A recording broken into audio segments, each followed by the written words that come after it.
दिवसाची सुरुवात येशूबरोबर.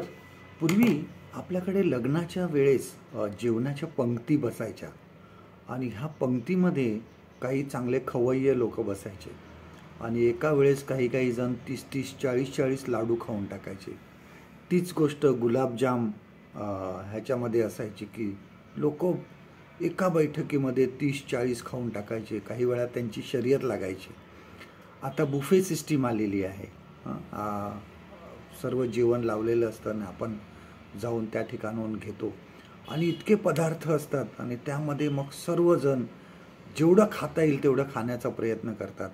परंतु सर्व ठिकाणी पदार्थ जेवढे असतात तेवढे खाण्याचा आपण प्रयत्न करतो आणि त्या ठिकाणी बऱ्याच वेळेस असं पण काही वेळा होतं की आपलं पोट भरतं पण मन भरत नाही आणि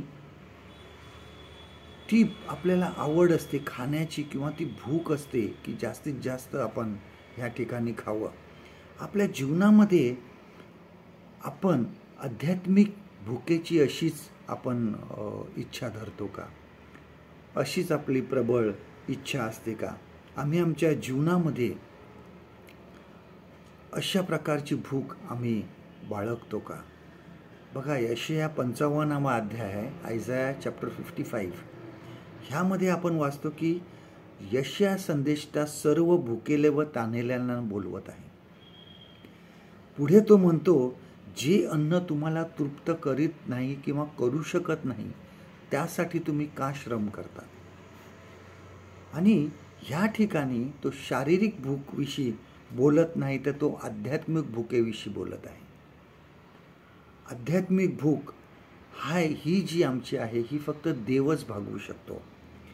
नवीन करारामध्ये बघा, योहान कृष्णवर्तमान ह्याचा 6वा अध्याय, गॉस्पल ऑफ जॉन चॅप्टर 6, ह्यामध्ये प्रभू येशू ख्रिस्त म्हणत आहे की जीवनाची भाकर मी आहे. भाकरीमुळे आपलं पोट भरतं, आपले भूक शमवते ती भाकर. प्रभू येशू ख्रिस्त सांगतो, मी जीवनाची भाकर आहे. म्हणजे याचा अर्थ तो आमची आध्यात्मिक भूक भागवणारा आहे. आणि पुढे तो पुढील वचनामध्ये म्हणतो की जर कोणी तान्हेला आहे त्याने माझ्याकडे यावं. आज आम्ही आध्यात्मिकरित्या भुकेले किंवा तान्हेलेले आहोत का? देव आम्हाला त्यासाठी आमंत्रित करत आहे. त्याच्याकडे जा, तो तुमची आध्यात्मिक भूक भागवेल. ज्या प्रकारे आम्ही जगी अन्न जे आहे त्यासाठी जे आम्ही श्रम करतो किंवा जी धावपळ करतो किंवा जी आमची इच्छा प्रगट करतो, त्याचप्रमाणे आध्यात्मिक भुकेविषयी सुद्धा आम्ही जागृत असलं पाहिजे. आजचं देवाचं वचन आपल्यासाठी हे आहे, योहान कृष्णवर्तमान ह्याचा 4था अध्याय 14वं वचन, gospel of John chapter 4 and verse 14.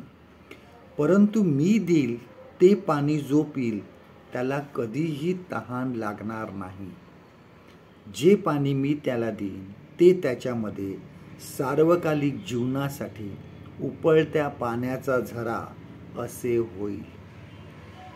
परमेश्वर करो आजचा दिवस तुमचा आशीर्वादित करो.